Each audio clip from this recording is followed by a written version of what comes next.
Holly Willoughby, 41, is set to maintain her deal with M&S despite extensive calls for her to be sacked from her job.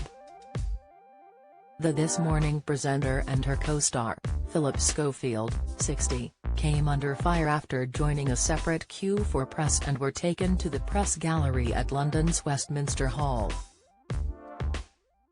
Now, an M&S spokesperson has set the record straight as they addressed the controversy and ensuing calls for her to lose her deal with the company.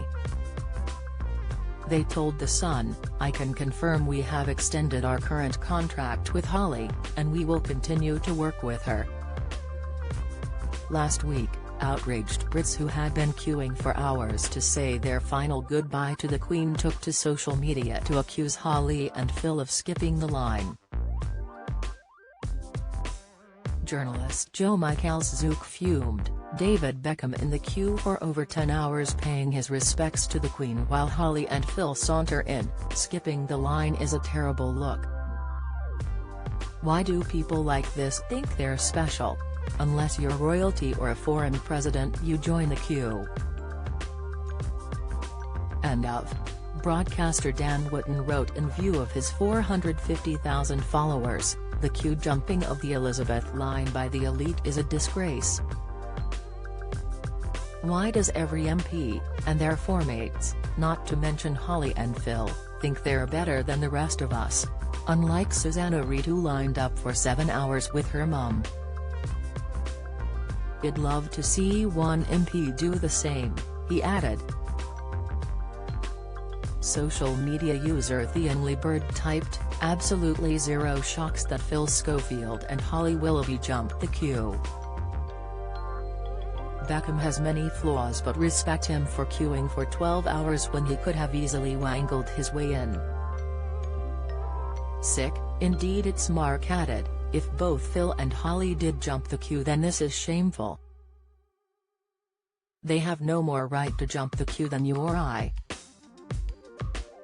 It is disgraceful when other mortals are queuing in excess of 8 to 12 hours. They need to stop this."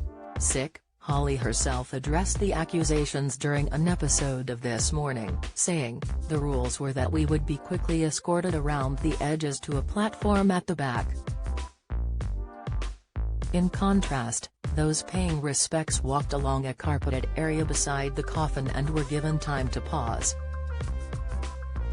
None of the broadcasters and journalists there took anyone's place in the queue and no one filed past the Queen. We of course respected those rules. However, we realize that it may have looked like something else, and therefore totally understand the reaction. Please know that we would never jump a queue." A Night TV spokesperson told Express.co.uk, "This Morning had press accreditation and like other media, Philip and Holly were escorted to work from the press gallery by government staff. They did not file past the Queen's coffin. They were there alongside a host of other broadcasters and national press outlets for an item that will be broadcast on Tuesday's show. Any allegations of improper behavior are categorically untrue."